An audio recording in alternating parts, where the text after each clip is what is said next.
Souvent considérée comme un mini New York, Toronto est clairement la plus américaine des villes du Canada.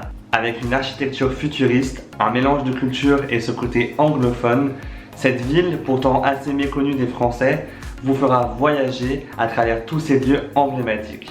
Depuis plus d'un an, j'y vis et j'aime explorer et découvrir les différents quartiers et les différents endroits qui font de cette ville une ville très singulière. Et aujourd'hui, je vous ai concocté le guide parfait pour venir y passer un week-end de 2 ou 3 jours. Je vous assure que la ville vaut le détour et pas seulement pour aller aux chutes du Niagara, il y a plein de choses à voir aussi ici à Toronto. Donc restez bien jusqu'à la fin puisque je vous donnerai des idées d'itinéraire pour un bon week-end ici à Toronto.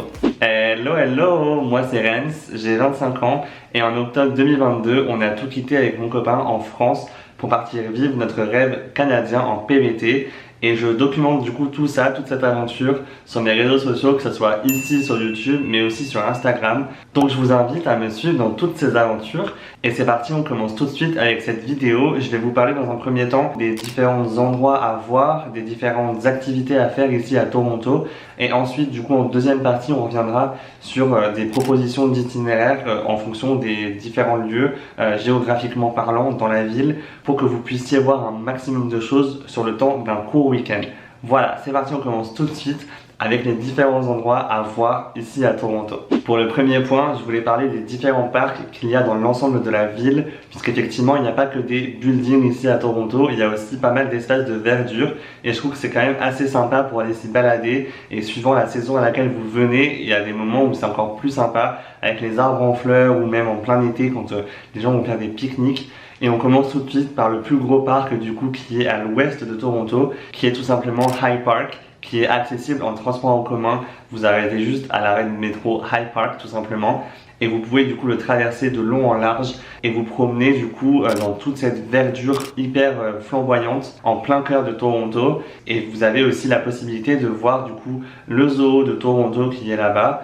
Et vous avez aussi tout un espace avec des jardins tout aménagés, vraiment un petit peu jardin à l'anglaise et tout, et qui sont vraiment très mignons.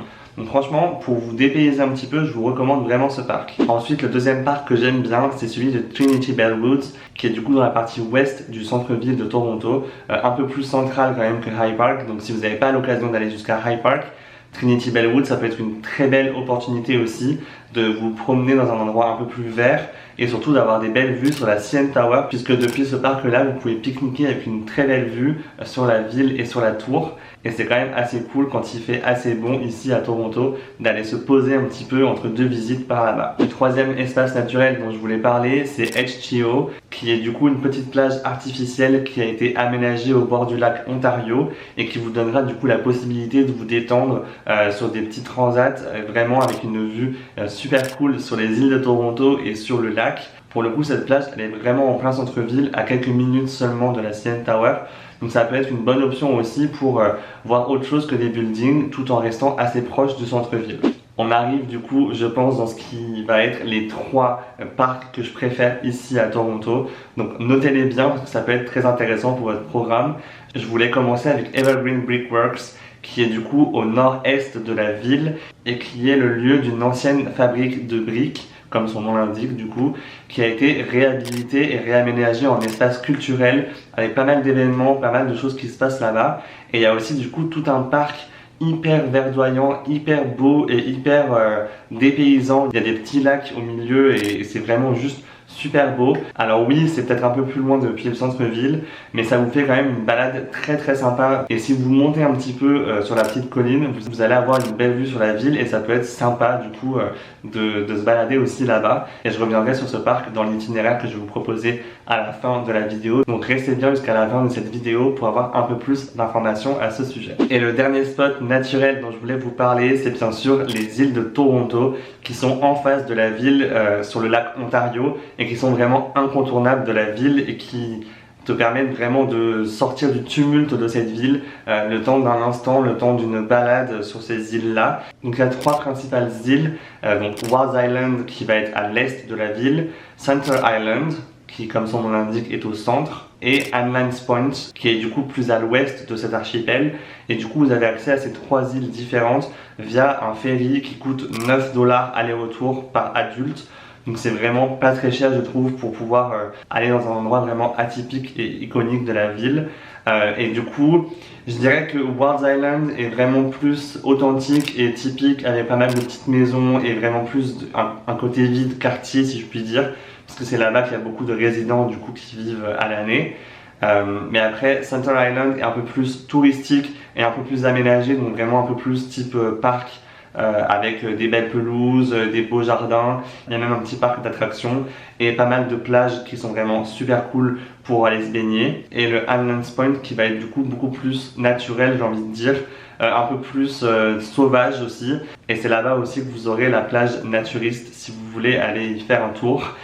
C'est pas une plage naturiste, c'est une plage clothing optional, donc vêtements optionnels, donc vous pouvez y aller dans n'importe quel vêtement que vous voulez. Et du coup, elle est pas mal aussi cette plage pour le coucher de soleil, puisque là-bas vous avez une vue assez sympa sur le lac Ontario au moment du coucher de soleil. On passe à la deuxième partie des choses à voir ici à Toronto et je vais parler des musées. Puisque oui, Toronto a quand même des musées qui sont vraiment intéressants et qui sont pour certains très grands et vraiment qui valent le détour. Et je voulais parler en premier du Art Gallery of Ontario, donc, qui est aussi connu comme AGO, qui est du coup le musée des beaux-arts du Canada ici à Toronto et qui présente du coup des collections permanentes et temporaires sur plein de styles artistiques différents, notamment toute une partie sur l'art des Premières Nations ici au Canada. Et je trouve que c'est vraiment un style d'art qu'on ne voit pas souvent. Donc pour ça, je recommande vraiment ce musée qui est vraiment très sympa et qui a aussi toute une recherche architecturale à l'intérieur qui peut être très intéressante. C'est assez contemporain et c'est vraiment très sympa. Il est en plein centre-ville pour le coup, ça c'est vraiment pratique. Et il est gratuit pour les moins de 25 ans. Sinon, il faut compter 30 $ pour les plus de 25 ans. Mais c'est vraiment un lieu qui peut être sympa, notamment quand la météo n'est pas au rendez-vous dehors.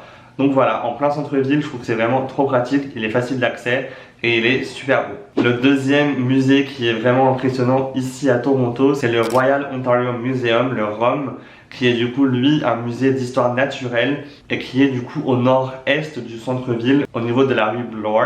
Et là pour le coup vous avez aussi toute une collection permanente et des collections temporaires sur la faune et la flore du Canada. Il faut compter 26 $ minimum par adulte pour l'entrée, mais il y a tous les troisièmes mardis du mois une nocturne qui est gratuite et qui vous permet de profiter du lieu à moindre frais et ça c'est vraiment cool. Mais voilà, c'est bon à savoir. Et le troisième musée dont je voulais parler, pour le coup celui-là je ne l'ai pas fait, mais j'en ai entendu vraiment que du bien, c'est Little Canada. Donc comme son nom l'indique, c'est un musée de reproduction miniature du Canada et de différentes villes et différents endroits typiques du Canada. Et ça, je trouve que c'est super cool pour voyager un petit peu et découvrir un petit peu le Canada d'une manière un petit peu différente, un peu plus ludique, puisqu'il y a aussi tout un travail de son et lumière pour avoir vraiment une expérience immersive tout au long de la visite. Et je trouve que c'est vraiment une activité sympa qui peut même être faite avec des enfants si vous venez en famille ici. Donc c'est quand même assez cool ça aussi. Si la météo à l'extérieur n'est pas au rendez-vous, ça peut être une bonne solution pour voyager un petit peu tout en restant à Toronto. On arrive du coup à la troisième partie de cette vidéo et je vais vous parler des différents quartiers à voir ici à Toronto, puisqu'encore une fois Toronto ce n'est pas juste des buildings, c'est aussi plein de quartiers avec des âmes et des styles différents et je trouve que c'est assez intéressant de se balader d'un quartier à l'autre puisqu'il y a quand même pas mal de choses qui diffèrent d'un point à l'autre.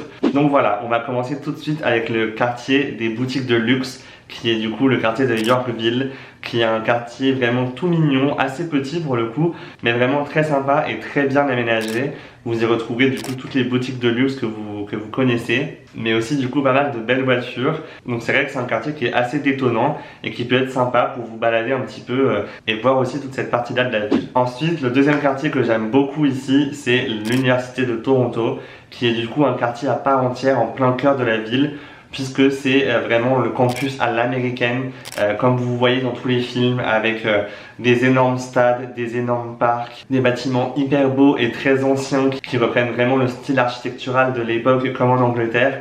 Et je trouve que c'est vraiment hyper dépaysant encore une fois, en plein cœur de la ville. Il y a aussi quelques accès à des petites galeries d'art qui proposent des fois des expositions. Donc ça vaut le coup aussi de s'y balader et de s'y perdre un petit peu. Et vous découvrirez aussi toutes les maisons des fraternités comme on connaissait du coup dans les films encore une fois. Alors je sais pas exactement si ça fonctionne encore comme à l'époque, mais en tout cas vous avez vraiment ces maisons avec les différents sigles des différentes fraternités du coup sur le devant de la maison. Et c'est assez sympa à découvrir je trouve, donc je voulais vous en parler.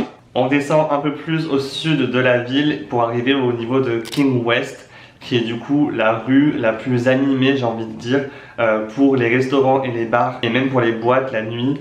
Donc c'est vraiment une rue où il y a pas mal de choses à voir et à faire la nuit. Il y a aussi des choses à faire, hein, bien sûr, la journée. Il y a notamment le quartier de Fashion District qui peut être cool, avec pas mal de choses qui bougent et tout. Donc c'est quand même une rue qui peut être assez sympa à découvrir. Surtout que juste pas très loin, vous avez Graffiti Alley, qui est du coup une toute petite rue qui a été du coup, comme son nom l'indique, totalement recouverte de tags et de graffiti.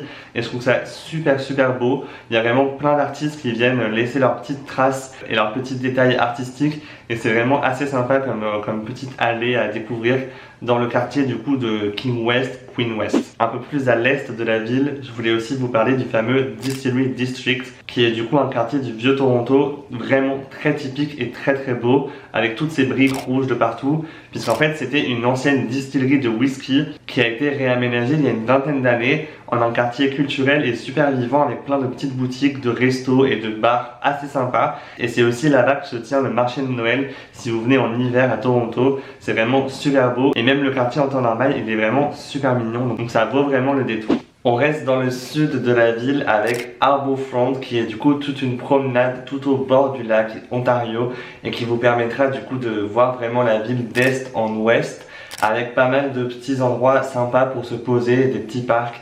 Je pense notamment à Sugar Beach, je pense aussi à H2O Beach, du coup dont je parlais juste avant. Et vous aurez aussi du coup Toronto Music Garden, tout à l'ouest du coup de cette promenade, qui est du coup un espace naturel avec un amphithéâtre extérieur, et qui est souvent le lieu de petits événements ou de petits concerts assez sympas. Donc voilà, c'est une promenade qui est vraiment hyper agréable tout au bord du lac, et qui vous donne aussi quelques vues assez sympas sur la ville. Elle pourrait même se prolonger, si vous avez le temps, jusqu'à Trillium Park, qui est vraiment plus à l'ouest cette fois-ci, mais je reviendrai sur ce parc un peu plus tard. On passe du coup au nord-est de la ville, dans le quartier de Rosedale, qui est, je pense, un de mes quartiers préférés. C'est un des quartiers historiques de la ville de Toronto, avec beaucoup de grosses bâtisses et de maisons très luxueuses qui se trouvent là-bas du coup. C'est un quartier vraiment très calme, avec un environnement très agréable pour se balader, notamment en famille par exemple, puisque vous avez très peu de voitures et du coup beaucoup de maisons à observer, avec une architecture très typique de l'époque.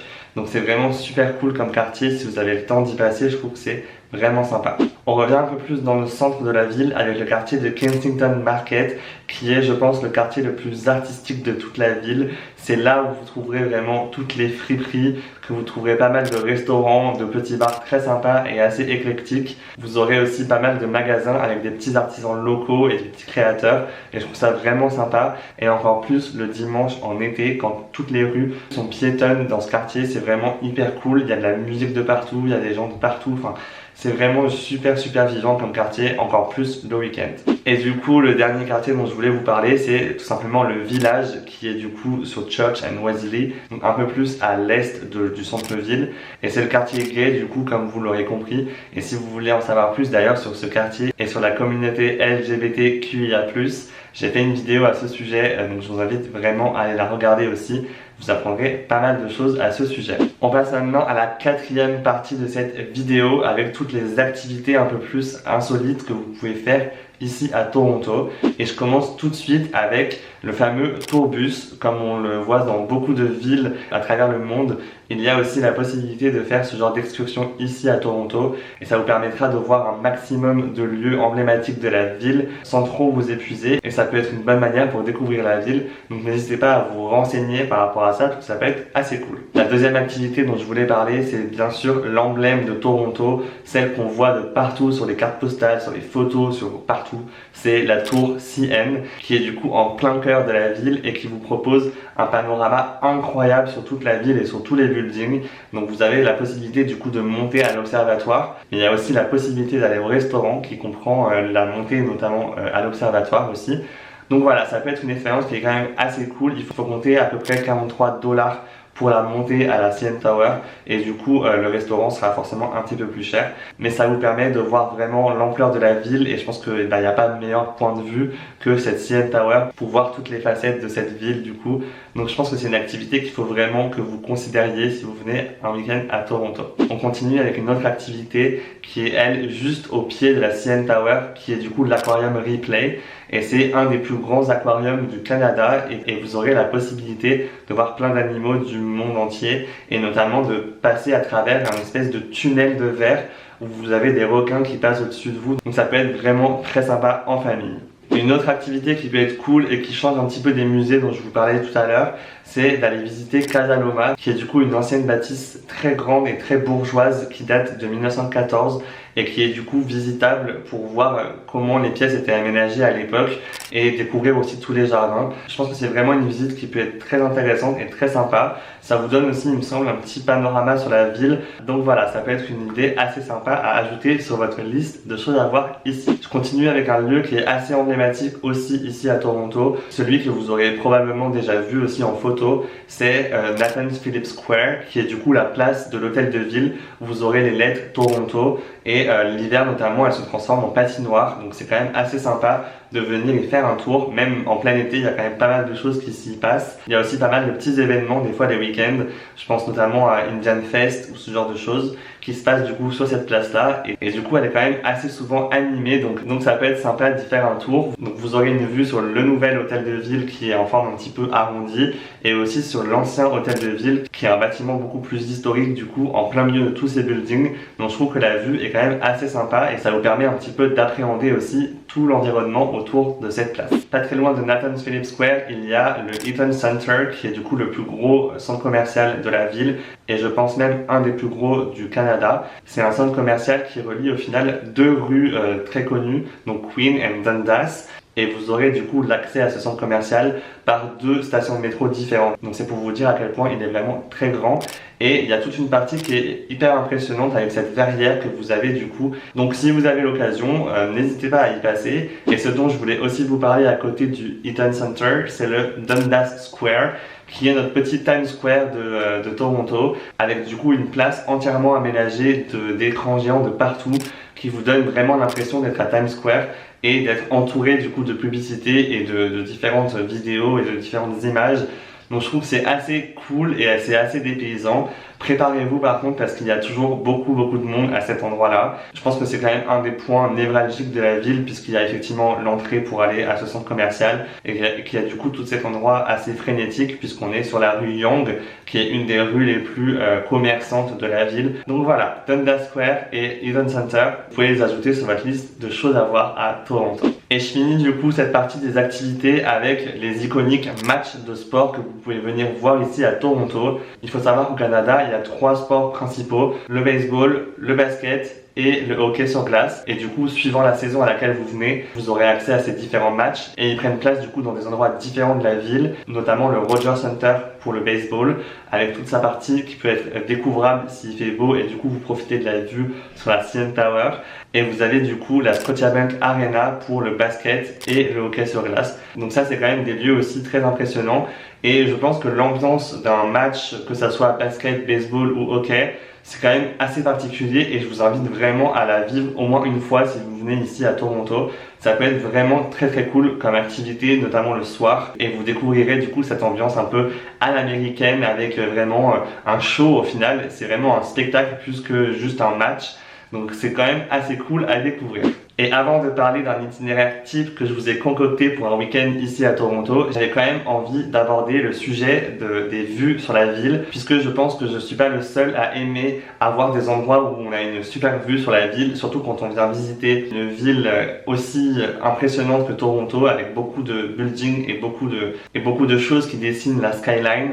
Donc pour ça, il y a trois endroits assez cool qui peuvent être intéressants à noter sur votre liste. Je pense notamment au parc de Trillium Park qui est du coup à l'ouest, au bord du lac et qui vous donne du coup une vue magnifique sur la skyline. sans avoir forcément besoin de partir trop loin et de faire beaucoup de kilomètres.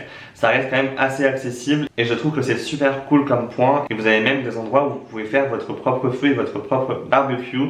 Donc ça c'est super cool. Je pense aussi notamment aux îles de Toronto dont je parlais aussi plus tôt dans la vidéo, puisque du coup elles offrent une vue impressionnante sur la skyline et je pense que là c'est vraiment la vue la plus iconique de Toronto, puisque vous avez vraiment toute la ville en largeur et le coucher de soleil juste derrière du coup. Donc ça peut être vraiment cool pour seulement 9 $ de ferry. Encore une fois, c'est quand même un endroit assez sympa et vous avez quand même pas mal de pelouses et d'endroits pour pique-niquer si vous voulez. Donc n'hésitez pas à vous renseigner sur les horaires des derniers ferries pour voir si ça joue en fonction de la saison où vous venez, encore une fois, pour aller faire un sunset là-bas. Ça peut être super cool. Un autre parc qui peut être vraiment super cool pour avoir une super vue sur la skyline, et nous on l'adore vraiment encore plus au coucher de soleil, c'est Riverdale Park, qui va être du coup à l'est de la ville et qui est pareil assez accessible en transport en commun et qui vous offre pour le coup une vue impressionnante aussi sur la ville avec le coucher de soleil. Et même s'il est très pentu et que c'est pas forcément l'endroit le plus plat de la ville pour faire un pique-nique, c'est quand même un endroit qui est très réputé pour aller voir le coucher de soleil, encore une fois d'une manière assez simple. Donc je trouve ça trop cool et je voulais absolument vous en parler. Et je finis avec la quatrième option pour voir une belle vue. Je parle notamment des rooftops et je pensais notamment à l'hôtel X, qui est vraiment au sud de la ville, pas très loin du lac, et qui vous donne encore une fois aussi une très belle vue sur la skyline, un petit peu différente de celle que je vous proposais jusqu'à maintenant, mais ça peut être une très bonne option si vous voulez avoir aussi l'ambiance un petit peu d'un bar assez lounge, assez sympa, avec une belle vue sur la ville. Donc voilà, je pense que vous avez de quoi faire pour aller profiter du sunset ici à Toronto. Je continue avec deux petits bonus. Le premier, c'est que très proche de Toronto, du coup, vous avez forcément les chutes de Niagara. Donc beaucoup viennent à Toronto pour faire un stop avant d'aller visiter les chutes du Niagara. Mais vous avez aussi Canada Wonderland, qui est un parc d'attractions à thème assez grand et assez impressionnant, avec vraiment toutes les attractions que vous pouvez aimer dans ce genre de parc d'attractions. Donc ça peut être aussi trop cool si vous avez l'occasion d'y aller. C'est pas très loin de la ville et si vous aimez les sensations fortes, je pense que ça peut vraiment vous intéresser. Et le deuxième bonus dont je voulais vous parler, c'est si vous avez prévu de visiter plusieurs monuments ou plusieurs lieux emblématiques de la ville, il y a le Toronto City Pass qui vous propose du coup de choisir parmi 5 activités pour un prix vraiment beaucoup plus abordable que si vous les preniez indépendamment les unes des autres. Donc suivant ce que vous avez prévu, n'hésitez pas à jeter un petit coup d'œil sur le site pour voir si ça peut être intéressant pour vous. Je crois que ça fait 40% de réduction si vous prenez le pass par rapport aux prix qui sont affichés du coup dans les différents lieux. Donc je pense que ça peut être quand même assez économique et assez cool de réfléchir à ça. On passe du coup à la dernière partie de cette vidéo. Je voulais quand même vous faire une petite idée d'itinéraire type pour un week-end de 3 jours ici, en fonction un petit peu des zones géographiques de la ville, pour que vous puissiez vous repérer assez facilement et organiser un petit peu votre week-end en fonction des différents quartiers. Parce que je trouve que c'est quand même assez sympa de ne pas passer 10 000 fois par les mêmes endroits et d'avoir vraiment un aperçu assez global de la ville, même sur 3 jours. Donc on commence tout de suite avec le jour 1, qui est plutôt la partie un peu plus au nord du centre-ville. Et je vous propose notamment de commencer la journée à Rosedale, avec le parc aussi de Evergreen qui peut être intéressant juste à côté. Puis ensuite de continuer un peu plus à l'ouest vers Yorkville, le quartier des boutiques de luxe qui peut être très sympa.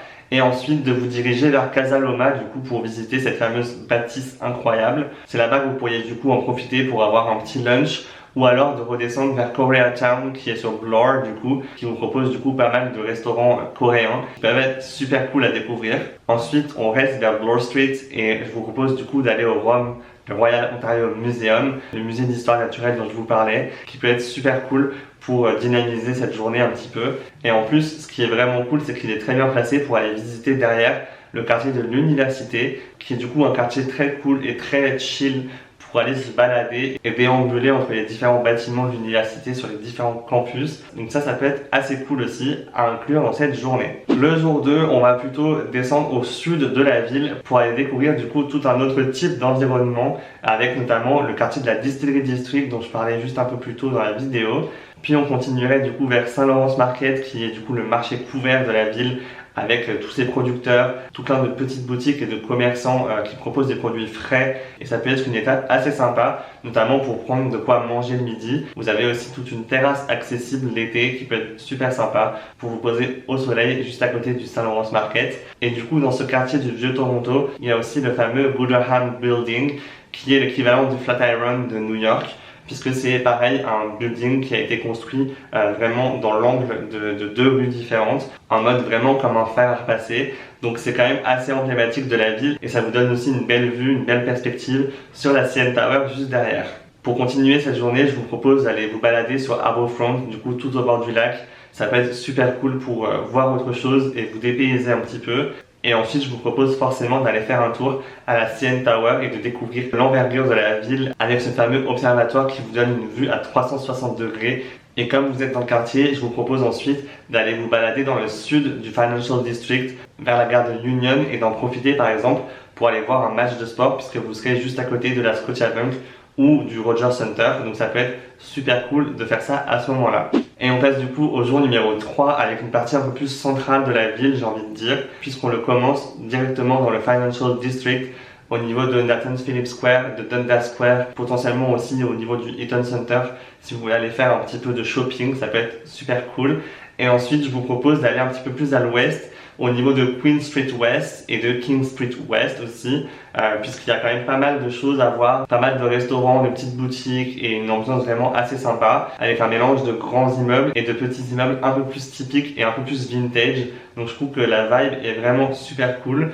Et il y a aussi notamment Graffiti Alley qui est juste entre les deux en gros, la fameuse petite rue avec tout le street art. En restant du coup dans cette zone un peu centrale, je vous propose d'aller faire un tour au AGO, du coup le Art Gallery of Ontario qui est le musée des beaux-arts dont je parlais un peu plus tôt et qui peut être une super option pour être un petit peu au calme et voir autre chose aussi et découvrir toute une panoplie d'œuvres hyper intéressantes. Donc ça peut être vraiment cool dans cette journée-là. Et je vous propose après d'aller vous poser un petit peu à Trinity Bellwood puisque c'est le parc le plus central à ce niveau-là. Et je pense que ça peut être super cool de flâner un petit peu dans ce parc et se poser un petit peu, notamment pour un pique-nique par exemple si vous avez l'occasion. On continue du coup la journée avec le Chinatown qui est du coup sur Dundas Street West et qui vous proposera du coup un voyage super cool en Asie avec pas mal de restaurants et pas mal de boutiques assez typiques. Donc ça je trouve que c'est quand même à voir. Et ensuite vous pouvez vous diriger tranquillement vers Kensington Market, du coup ce fameux quartier de petites fripes et de petits magasins assez sympas. Et ça peut être le bon endroit pour aller prendre un verre le soir dans un des bars ou d'aller manger un petit bout à cet endroit. Ça peut être super cool. Et voilà, j'arrive à la fin de cette longue vidéo. J'espère que vous avez pris plein de notes pour votre prochain week-end à Toronto. N'hésitez pas à me dire si j'ai oublié des choses ou si vous avez des questions. Ça me ferait vraiment trop plaisir d'y répondre, que ce soit ici dans les commentaires ou sur Instagram en DM. Donc n'hésitez pas aussi à venir me suivre ici et sur Instagram. J'espère que cette vidéo vous aura plu, que vous avez aimé découvrir un petit peu Toronto à travers mes yeux et mon expérience. Je suis persuadé qu'il y a encore plein d'autres choses dont j'aurais pu parler dans cette vidéo, mais elle aurait été encore beaucoup plus longue. Donc j'espère que ce format vous aura plu. Et sur ces belles paroles, je vais vous dire à la semaine prochaine pour une nouvelle vidéo. Bye!